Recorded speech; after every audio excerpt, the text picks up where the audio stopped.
abrir nossas Bíblias em Jeremias capítulo 14, versículo 22. Jeremias capítulo 14, versículo 22, que nos diz assim: Acaso haverá entre os ídolos dos gentios algum que faça chover? Ou podem os céus de si mesmos dar chuvas? Não és tu somente, ó Senhor nosso Deus, o que fazes isto? Portanto, em ti esperamos, pois tu fazes estas coisas. Amém?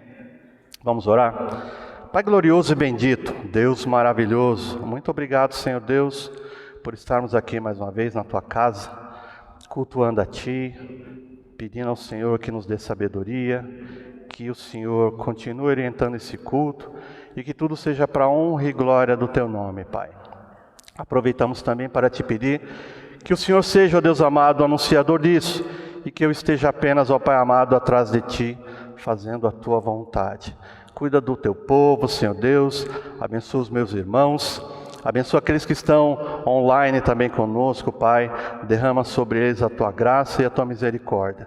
Obrigado, Deus, pela salvação que nós temos e obrigado pela confiança que continuamos tendo em ti e perseverança, Pai, para um dia sermos levados contigo para a glória. É no nome de Jesus que nós oramos. Amém. Podem sentar, meus irmãos. Essa mensagem de hoje, desta noite, ela é a quarta mensagem de uma série que foi proposta pelo pastor para o mês de julho, né, com o tema geral, Deus no controle. E aí me foi incumbido de falar a respeito desse tema, né, Deus sobre o poder de Deus sobre toda a natureza. E aí eu comecei a pensar como que a gente começa a discorrer e a refletir sobre esse tema, o poder de Deus sobre a natureza. E aí então eu comecei a folhear a palavra do Senhor, parei em Gênesis e aí eu comecei a me lembrar de como foi a criação do mundo, né?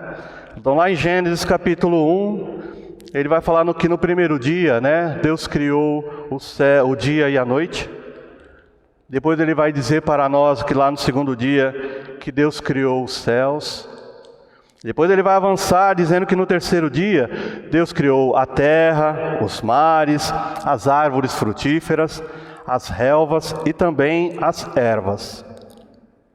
No quarto dia, Deus criou o sol, criou a lua, criou as estrelas, né? E também determinou as estações, os dias e os anos. E no quinto dia, Deus criou as aves, os animais terrestres, os animais aquáticos e tudo mais. E aí eu comecei a pensar o seguinte: depois que Deus criou todas essas coisas até o quinto dia, porque no sexto dia vai falar sobre a criação do homem, a formação do homem, até aqui então Deus decreta, né? Ele abençoa todas as coisas criadas até o quinto dia e Ele determina que cada espécie fosse fecunda e ela povoasse a terra, né? E aí eu comecei a imaginar a grandeza de Deus, né? Porque fala aqui dessa criação, chega no quarto dia, fala a criação do sol, da lua, dos luminares. E aí eu fui pesquisar um pouquinho também sobre isso. E aí eu fiquei sabendo que a distância entre a Terra e a Lua, ela é de 384.400 quilômetros. Essa é a distância entre a Terra e a Lua.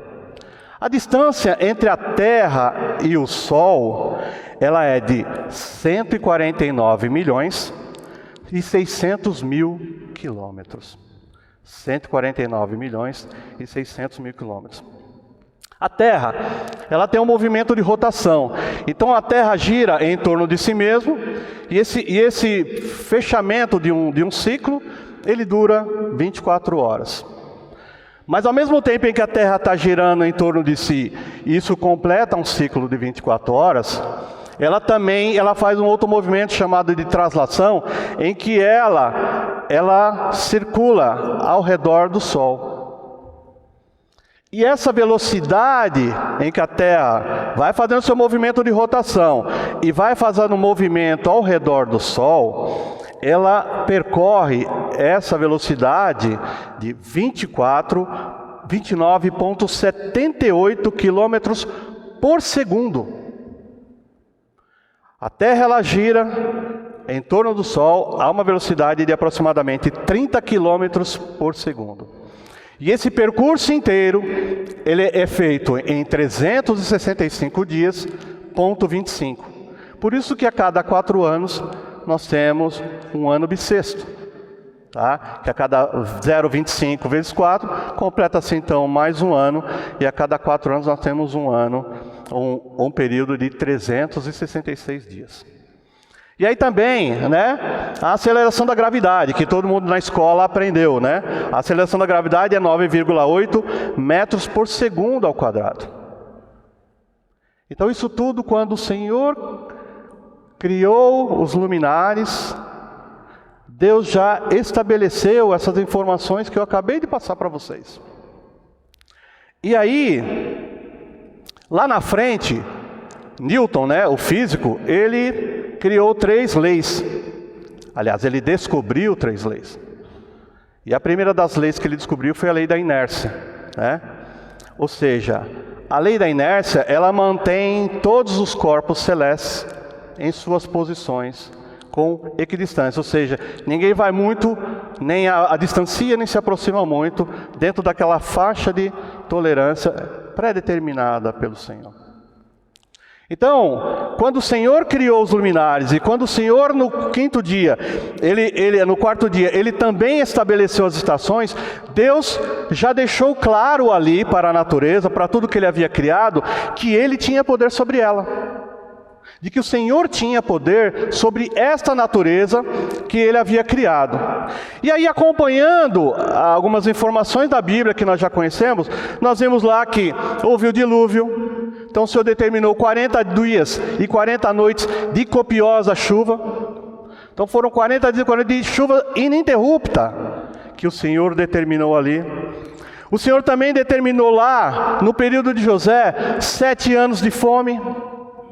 Então não se choveu durante aquele período, a terra teve dificuldade de dar a sua produção por falta de chuva, e o clima que existia naquele período, isso por determinação do Senhor.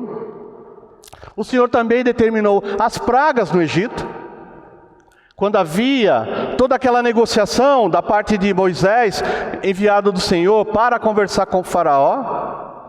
Então havia tudo aquilo, e o Senhor determinou as 12 pragas, as 10 pragas do Egito. Depois também, nós vimos a abertura do Mar Vermelho, que alguns cientistas tentam explicar bem sobre o que aconteceu ali, e não necessariamente que foi um milagre de Deus, que Deus interrompe o curso do mar para que o povo passe em seco por aquele lugar. Vimos também ali, né, que em 1 Reis, lá no tempo de Elias, durante 3 anos e meio, por determinação de Elias, que era uma determinação do Senhor, não chove. E depois Elias volta, e ele determina que chova, e volta a chover. Então o Senhor estava mostrando ali, que o Senhor tem o poder sobre a natureza. Também vimos ali na época de Jó, que Jó determina lá, no capítulo 37, versículos 5 a 14, ele diz uma coisa interessantíssima, ele diz, é Deus quem ordena a neve e a chuva. É Deus quem ordena a neve e a chuva. Aí vimos também, ao longo disso, né, que Deus lá no capítulo 38, ele questiona Jó, onde você estava quando eu coloquei os luminares em seus devidos lugares? E avançando agora em cima da nossa introdução, onde você estava quando eu coloquei a terra para fazer o movimento de rotação? Onde você estava quando eu falei para a terra fazer o movimento de translação? Onde você estava quando eu instituí a aceleração da gravidade? Onde você estava quando uma das leis de Newton já estava determinada e implantada na terra? Onde você estava, Jó? Aí avançamos, né? Lá em Salmo 119, que fala que a natureza reflete a glória do Senhor. Salmo 119, versículo 1. Vimos também lá no livro de Joel falando sobre as pragas de gafanhotos, né? Porque foram uma sequência de gafanhotos ali que o Senhor mandou para que corrigisse aquela terra, punisse o povo e seu pecado. Aí quando nós entramos no Novo Testamento, nós vemos lá no Evangelho de Lucas, lá no capítulo 21, que Jesus fala sobre os terremotos. Terremotos, fala sobre fome, fala sobre o princípio das dores. Nós vemos também lá em Atos, falando a respeito de um tufão, que se chamava Euroaquilão, e que aquilo criou um grande problema ali para Paulo, durante a sua viagem, que era a determinação do Senhor, e Paulo sabia disso. Nós vimos também, lá em Apocalipse, falando sobre, no capítulo 6, falando sobre que Deus tinha determinado que o sol se tornasse negro, que a lua se tornasse em sangue, que estrelas caíssem, e que os montes e as ilhas saíssem dos seus locais, dos seus lugares originários. E aí depois vem uma sequência de 7 selos, onde aparecem 7 trombetas e onde aparecem 7 flagelos. Tudo isso a interferência do Senhor sobre a natureza que Ele havia criado, e que no início do mundo estava tudo rodando, girando e funcionando perfeitamente. Esse é o Deus Criador dos céus e da terra, e que tem poder sobre a natureza. E aí quando nós entramos no nosso texto de Jeremias capítulo 14, e vamos para o versículo 22, na verdade aqui é um questionamento de Jeremias. É uma pergunta que ele faz, e eu vou repeti-la novamente. Ele diz assim: acaso haverá entre os ídolos dos gentios algum que faça chover? Ou podem os céus de si mesmo, ou seja, sem a interferência do Senhor, pode os céus de si mesmo dar chuvas? E continua: não és tu somente, ó Senhor nosso Deus, o que fazes isto? E continua: portanto, em ti esperamos, pois tu fazes todas estas coisas. Há um questionamento de Jeremias ao Senhor Deus, que tem poder sobre a natureza, e que é o Criador dos céus e da terra. Jeremias, ele era de uma família sacerdotal, ele era um homem de posses. Mas ele era um homem cujo seu ministério, ele aconteceu no campo. Então o que ele está conversando com o Senhor aqui é algo que ele conhece. Ele sabia sobre as dificuldades que um camponês tinha. Ele sabia das dificuldades que um agricultor tinha em esperar do céu resposta para a sua produção. Ele sabia do que ele estava falando. Ele sabia por que ele estava questionando Deus. De que aquilo não era uma coisa, porque ele está falando aqui, o início do capítulo 14, está falando de uma grande seca que havia naquele período. E vamos situar Jeremias. Jeremias, ele foi um profeta pré-exílio, mas ele foi um profeta exílio também. Porque em um determinado momento ele também é levado para lá e ele percebe as dores do povo. Então o Senhor está usando Jeremias para alertar o povo. Mas o povo não queria ouvir Jeremias. Por quê? Porque a palavra de Jeremias era dura aos ouvidos deles. Porque Jeremias estava dizendo: olha, é melhor vocês se sujeitarem à vontade do Senhor, porque vocês vão ser levados para a Babilônia, e lá na Babilônia vocês vão sofrer, quer queira, quer não, aceitem ou não, Deus vai levá-los para a Babilônia. E a rebeldia do povo era tão grande que em um determinado momento da sua narrativa, ele é colocado dentro de um poço fundo, para que ele se calasse, para que a palavra do Senhor ela fosse lacrada e nada mais saísse da boca daquele profeta. Olha onde chegava a rebeldia daquele povo. Então Jeremias, aqui na situação pré-exílio, está dizendo: olha, isso tudo está acontecendo por causa do coração duro de vocês. E uma das maneiras que Deus está utilizando para fazer isso com vocês é mexendo no curso da natureza que Ele determinou lá atrás. Mas que com o pecado, no capítulo 3, isso já deu uma grande balançada. As coisas já mudaram a maneira de funcionar, porque o pecado entrou no mundo. E aí então, por a gente estar vendo que Jeremias era um homem que veio do campo, apesar de ser de uma família sacerdotal, ele está entendendo o que o povo está passando. E vamos nos lembrar que todo profeta, ele tinha vamos falar, empatia, porque tudo que passava no povo, ele sentia. E quando Deus falava, ele também sentia o que Deus falava. Devia ser uma coisa muito complicada para o profeta, porque o profeta enxergava a dor do povo e sabia porque o povo estava passando por aquilo, mas ele também sentia as dores do Senhor. Era isso que o Senhor fazia. Quando o Senhor começou a falar que o povo estava se prostituindo com os Baals, né, com os deuses estranhos, ele disse para aquele profeta, falou assim: você vai se casar com uma prostituta. Vá e case-se com uma prostituta. Porque é assim que Deus estava se sentindo com o povo que era o seu povo, com quem ele queria ter um casamento muito fidedigno, mas o povo estava atrás de um outro marido que não fosse o Senhor. Então o profeta, ele tinha essa capacidade de sentir as emoções, teofânicas do Senhor. Quando entramos então no capítulo 14, início do capítulo 14, porque ali nós lemos o finalzinho do capítulo. O versículo 1 do capítulo 14 diz assim: palavra do Senhor que veio a Jeremias a respeito da grande seca. Então aqui era um período de grande seca. Versículo 2: anda chorando Judá, as suas portas estão abandonadas, e de luto se curvam até o chão, e o clamor de Jerusalém vai subindo. Versículo 3: os seus poderosos enviam os criados a buscar água. Esses vão às cisternas e não acham água. Voltam com seus cântaros vazios e, decepcionados e confusos, cobrem a cabeça. Ou seja, era uma situação de repleta desolação do povo. Então os homens abastados, que tinham muito dinheiro, falaram assim: se eu não posso comprar água da Sabesp, talvez eu vou comprar água Perrier, talvez eu vou comprar uma Minalba, talvez eu vou comprar uma água francesa, porque eu tenho dinheiro. Mas o texto está dizendo que eles mandavam os seus, e os seus iam lá e não traziam nada, porque não havia água naquele período. Aí ele entra no versículo 4: por não ter havido chuva sobre a terra, esta se acha deprimida. Até a terra estava demonstrando a sua tristeza diante daquele caos pecaminoso ali.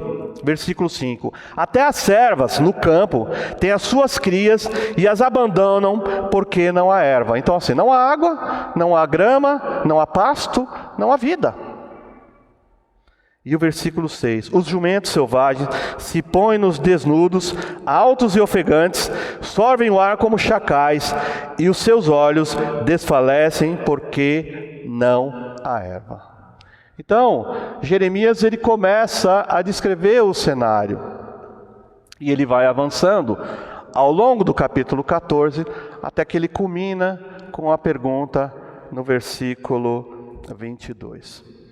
Então, como eu disse, Jeremias, ele estava sofrendo também, Era uma via de mão dupla, Sentia as dores do Senhor, na forma humana de se falar sobre isso, Ele sentia o que Deus estava sentindo, expressava isso para o povo, mas ele também sentia o que o povo estava passando. Aí Jeremias, ele tem uma atitude. Ele diz assim: eu vou orar ao Senhor, porque eu não estou aguentando também ver a desolação pela qual meu povo está passando. Não que ele estivesse discordando do que Deus estava fazendo, pelo contrário, ele não está discordando do que Deus está fazendo. Ele está apenas, dentro do seu papel de profeta, tentando interferir para amenizar as consequências sobre o povo. Então, a partir do versículo 7, ele começa a fazer a sua primeira oração. E aí o versículo 7, ele diz assim: posto que as nossas maldades testificam contra nós, ele já está colocando a carapuça sobre si também. Ó Senhor, age por amor do teu nome, porque as nossas rebeldias se multiplicaram, contra ti pecamos. Ó esperança de Israel e Redentor seu, no tempo da angústia, por que serias como estrangeiro na terra e como viandante que se desvia para passar a noite? Então ele está aqui numa situação de súplica mesmo. E o que é súplica? Súplica é uma oração chorosa, é uma oração em que você se esvazia do seu interior para colocar para fora aquilo que está te angustiando. E é o que Jeremias está fazendo aqui na sua primeira intercessão. Então ele se aproxima de Deus, sabendo que o Deus Todo-Poderoso, soberano sobre todas as coisas, ele coloca um título para Deus aqui: ó esperança de Israel e Redentor seu. E aí ele continua falando a respeito disso, né? Depois ele entra no versículo 11 dizendo assim, o Senhor falando para ele: disse-me ainda o Senhor, porque ele estava angustiado com tudo aquilo. Olha o que o Senhor responde para ele no versículo 11: não rogues por este povo para o bem dele. Não rogue por este povo para o bem deste povo. Por quê? Porque a determinação do Senhor de mandá-los para a Babilônia já estava definida.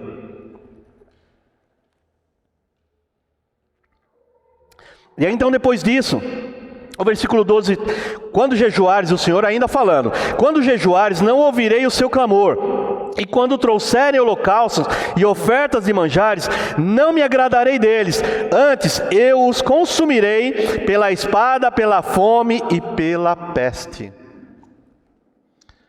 Se Jeremias estava achando que não estava bom, o que ele escutou no versículo 12 piorou a situação, porque agora o Senhor está falando sobre morte. O Senhor está falando sobre morte, o Senhor está falando sobre dar cabo de pessoas que estavam no extremo do pecado. Então Jeremias faz a sua segunda intercessão. Ele entra no versículo 13 e diz assim: então disse eu: Senhor Deus, eis que os profetas lhes dizem: não vereis espada, nem tereis fome, mas vos darei verdadeira paz neste lugar. Quem são esses profetas? Falsos profetas. Lembra que eu falei? Eles não estavam aceitando a palavra de Jeremias. Eles não gostavam de Jeremias. Eles queriam calar Jeremias. Jeremias a todo momento ele era excluído de qualquer forma de ajuntamento, porque o povo não concordava com o que Jeremias estava dizendo. Então Jeremias vem e questiona o Senhor disso, né? E aí o Senhor diz no versículo 14, olha o cenário, meus irmãos: disse-me o Senhor: os profetas profetizam mentiras em meu nome, nunca os enviei, nem lhes dei ordem, nem lhes falei visão falsa, adivinhação, vaidade e o engano do seu íntimo são o que eles vos profetizam. Então, enquanto Jeremias estava falando sobre tudo o que ia acontecer, os falsos profetas estavam dizendo o contrário. E o que soava doce aos ouvidos do povo? Era o que os falsos profetas estavam dizendo. Era o que os falsos profetas estavam dizendo, né? Portanto, versículo 15: assim diz o Senhor acerca dos profetas que, profetizando em meu nome, sem que eu os tenha mandado, dizem que nem espada, nem fome haverá nesta terra. A espada e a fome serão consumidos esses profetas. Então, ou seja, as armas que eles disseram que o Senhor não usaria, são as armas que o Senhor agora irá usar para dar cabo desses falsos profetas. Então, mesmo com a intercessão de Jeremias e com tudo que os outros profetas falsos diziam, o Senhor está mantendo a sua determinação sobre tudo que está acontecendo naquele período de seca. Por quê? Porque Deus tem poder sobre a natureza. E aí o versículo 16: o povo a quem eles profetizam será lançado nas ruas de Jerusalém por causa da fome e da espada, não haverá quem os sepulte, a ele e as suas mulheres e a seus filhos e as suas filhas, porque derramarei sobre eles a sua maldade. Então o Senhor está deixando cada vez mais explícito para Jeremias o porquê daquela situação sobre Jerusalém, sobre Judá, que era o reino do sul, sobre o reino de Judá. De que o Senhor não tolera o pecado. O Senhor não tolera prostituição espiritual. O Senhor não tolera engano. E aí, a maneira que o Senhor encontrou nessa passagem foi a natureza para disciplinar o seu povo. Bom, e aí avançando, entra então a terceira intercessão de Jeremias, a partir do versículo 19. Aí começa-se assim o versículo 19. Acaso já de todo rejeitaste a Judá? Ou aborrece a tua alma a Sião? Por que nos feriste e não há cura para nós? Aguardamos a paz e nada há de bom, o tempo da cura e eis o terror. Conhecemos, ó Senhor, a nossa maldade. Jeremias volta a interceder pelo povo, se colocando junto com o povo. Ele se esqueceu totalmente do que o povo fazia com ele e de toda a rejeição que ele sofria. Agora era um caso de vida ou morte. Agora era um caso de tentar alcançar o coração do Senhor e fazer com que o Senhor mudasse o seu desígnio ali. E ele então fala, conhecemos, o 20, conhecemos, ó Senhor, a nossa maldade e a iniquidade de nossos pais, porque temos pecado contra Ti. Há uma clareza, né? E por essa clareza de Jeremias, ele destoa completamente daquele povo que estava rebelde diante do Senhor. E aí o 21 diz assim, não nos rejeite por amor do Teu nome, não cubras de opróbrio o trono da Tua glória. Lembra-te e não anules a Tua aliança conosco. Então o Jeremias está aqui no versículo 21, tentando alcançar uma brecha no coração do Senhor, para ver se o Senhor muda aquelas coisas ali.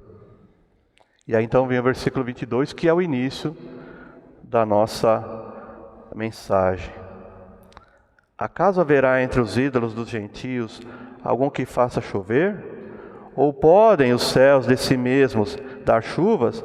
Não és tu somente, ó Senhor, o nosso Deus, o que fazes isto? Portanto, em Ti esperamos, pois Tu fazes todas estas coisas. Então, Jeremias ele está entendendo que tudo o que está acontecendo por decreto do Senhor.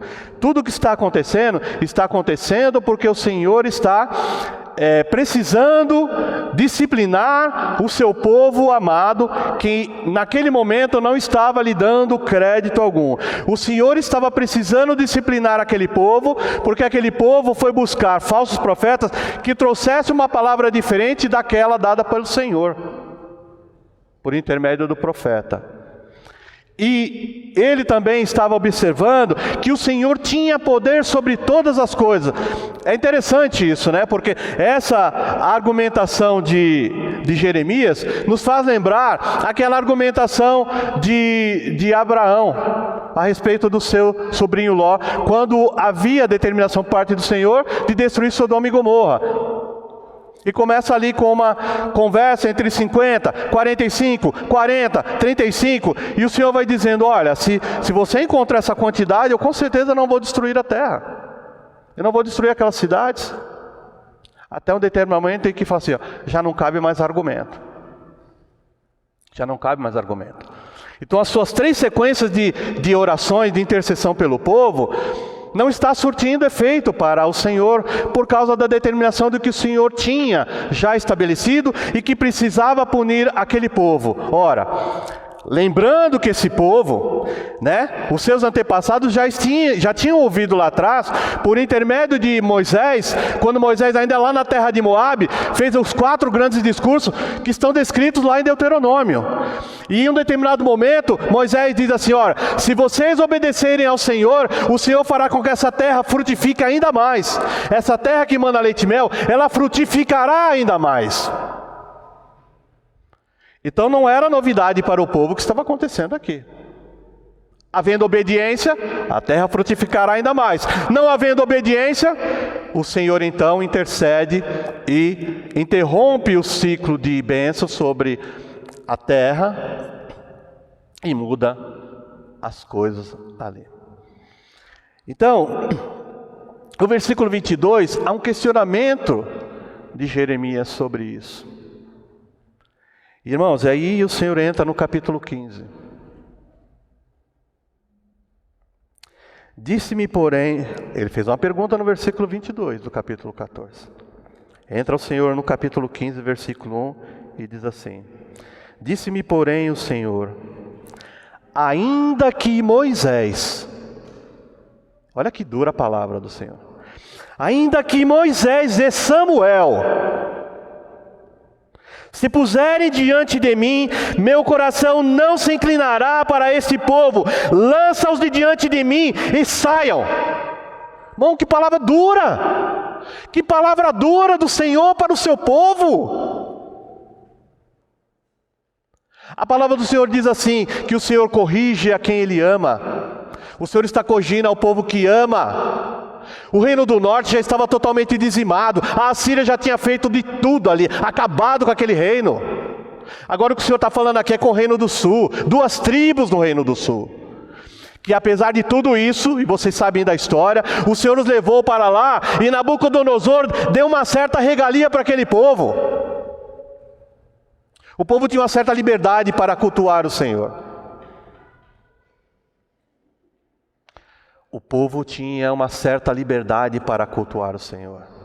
O povo tinha uma facilidade de fazer transmissões orais. Então, os textos, os salmos, as palavras, elas eram faladas de um para outro, era contada de um para outro, e eles iam falando e recitando, e aí ampliando, e ampliando, e ampliando, e isso foi colocado na cabeça do povo.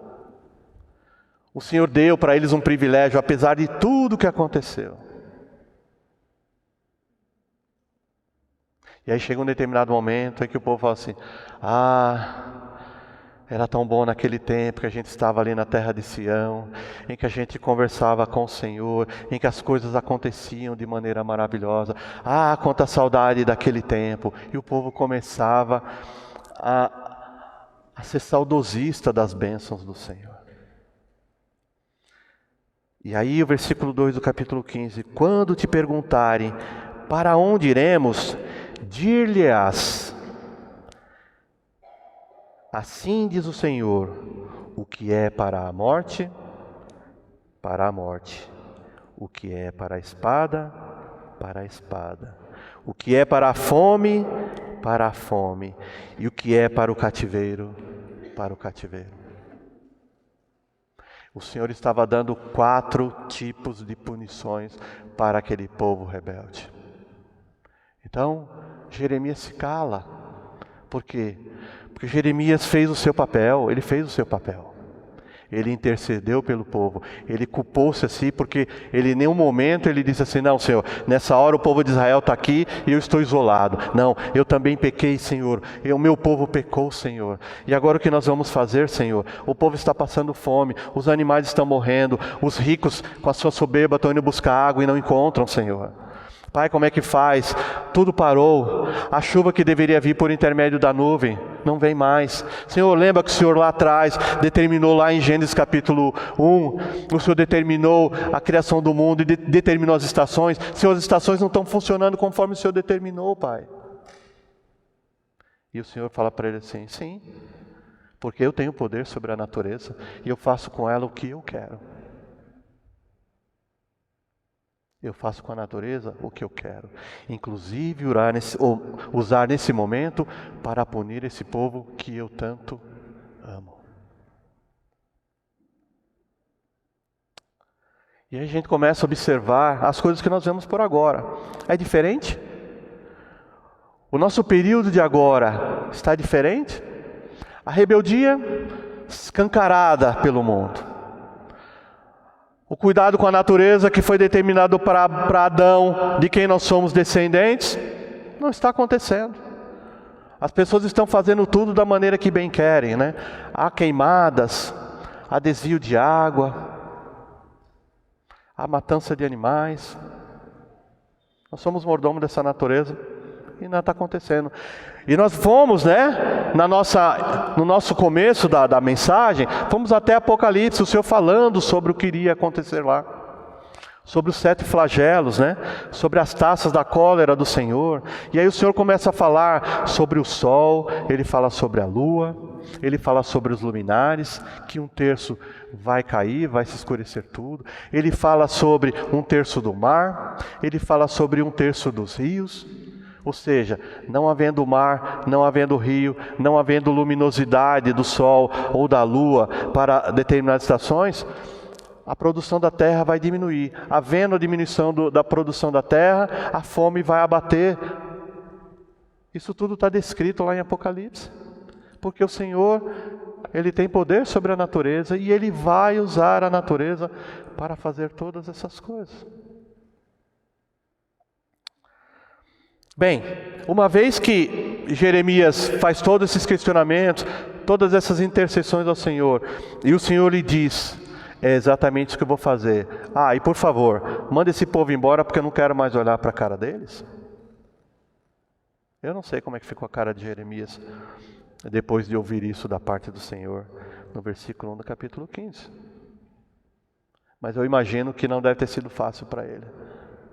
Deus estava, como aquele pai que dá umas palmadinhas no filho e depois vai para o quarto chorar. Eu imagino que Deus deve ter feito isso também. Por quê? Porque a expectativa do Senhor desde o chamado de Abraão era usar esse povo para que, à medida que o povo conhecesse, fosse proclamando os seus desígnios, os seus oráculos, a sua glória, a natureza fosse se contaminando positivamente com tudo aquilo e chegasse ao patamar que Deus tanto esperava. Mas não foi isso que aconteceu.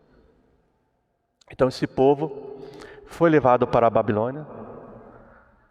Ficou na Babilônia durante um bom tempo, entre a primeira ida e o primeiro retorno, por aproximadamente 70 anos. Os profetas foram falando para eles, indicando aos reis, aos 39 reis que apareceram depois de Salomão, o que poderia e o que não poderia fazer. E o Senhor foi dizendo a cada um dos reis: olha, não faça isso, não adore a Baal, destrua os postes ídolos, volte-se para mim, coloque o povo para jejuar, vá de novo oferecer holocaustos, vá oferecer orações, lembre-se das festas que eu determinei no meu calendário. Façam todas as festas, festa das primícias, festa da Páscoa, festa do tabernáculo, festa das trombetas. Volte para mim e faça todas as coisas que eu determinei para vocês, porque se vocês não fizerem, é exatamente isso que vai acontecer. E aconteceu. E aconteceu. Ninguém pode dizer: Senhor, o Senhor me deu uma rasteira porque o Senhor fez tudo isso sem me avisar. Não é verdade. O Senhor avisa, o Senhor sempre avisa com antecedência tudo o que Ele vai fazer, e Ele ainda nos dá a orientação para: não faça isso porque isso tem uma consequência negativa. Como diz também: faça isso porque tem uma consequência positiva. Mas não foi isso o que o povo quis. E aí então, isso acontece. O povo é levado para a Babilônia. Depois de um período, aí a história que a gente já conhece. Vem então Zorobabel, vem Neemias, vem Esdras, e faz todo aquele trabalho de levantamento, da moral espiritual do povo de Israel. Então Jeremias ele teve um papel muito difícil, porque, como eu disse, ele foi um rei pré-exílio. Ele avisa: olha, cuidado, a luz vermelha do Senhor já está acendendo. Depois ele vê o povo sendo levado cativo. E aí depois então, ele tenta apaziguar esse povo, a fazer esse povo de novo cicatrizar todas as suas feridas diante da punição do Senhor pela sua rebeldia. Então esse é o Senhor que criou os luminares, criou as plantas, os animais, a rotação, a translação, a aceleração da gravidade, as leis de Newton, que determinou o ciclo de todas as coisas, as estações, os dias e os anos. Esse é o Deus que tem poder sobre todas as coisas e que usou-se de tudo isso para disciplinar o teu povo. Que isso sirva de lição para nós, né? O que nós podemos aprender de lição vendo esse cenário trágico descrito no capítulo 14 de Jeremias? Há muito que se aprender. E eu tenho certeza que Deus está falando com você como está falando comigo. Eu tenho certeza que nós podemos, por intermédio da obediência, por intermédio da oração, por intermédio da evangelização, né? Porque nós precisamos alcançar aqueles que ainda não conhecem o Senhor, para que quanto mais pessoas clamando ao Senhor, para que o Senhor mantenha tudo aquilo determinado lá no início da criação, para que a gente tenha uma vida de fartura, de abundância, de chuva no seu tempo certo, menos seca, calor escaldante, que a gente já tem observado nos dias de hoje. Se a gente se juntar em oração, em obediência ao Senhor e clamar por esse Deus Todo-Poderoso, que Ele faça essa mudança no curso que está por aí. Mas a palavra do Senhor lá em Apocalipse, ela não é animadora do ponto de vista natural, né? Do ponto de vista do meio ambiente, né? É trágico também. Porque todas as coisas, elas vão acontecer conforme a pré-determinação, a presciência do Senhor Deus. Tá? Que isso sirva para nós, meus irmãos, de um grande alerta, de que o Deus Todo-Poderoso, isso é indubitável, que o Deus Todo-Poderoso tem controle sobre a natureza. Mas os seus servos, que obedecer ao Senhor, que permanecer firme e perseverante, o Senhor pode colocar num lugar de abrigo, totalmente protegido, e deixar que todo esse juízo do Pai não recaia sobre a sua igreja. Amém?